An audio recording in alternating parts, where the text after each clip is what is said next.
Okay, I'm going to show you how to preview in the test environment the connector from Koha to OpenAthens.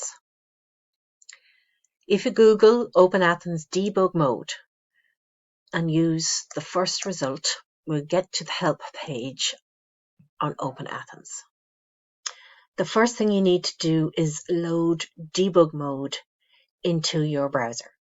So you click on this and click OpenAthens SSO debug. You will get a pop-up that says debug enabled. Click OK. Then you want to go to login.openathens.net.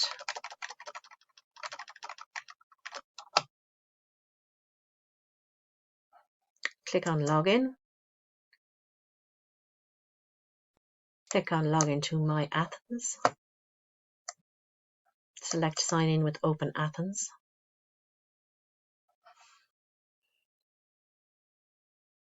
And type in health service exec.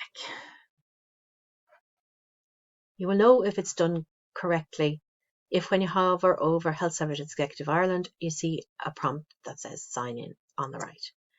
Click on the link and then select Koha Connector EBSCO Def. Click on this and it brings you to the new login page for OpenAthens where you put in your Koha credentials and you click log in.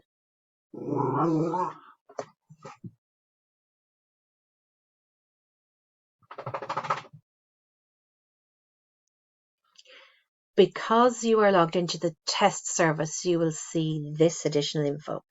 It's showing you what information is coming across in the attributes and what's coming across in the code. All you need to worry about is proceed to service. And it should bring you to the My Athens page. So there really isn't that much difference in what the end user sees. It's just they don't need the second set of credentials, and you won't need to check people's accounts on both Koha and OpenAthens. You'll only need to check them on Koha.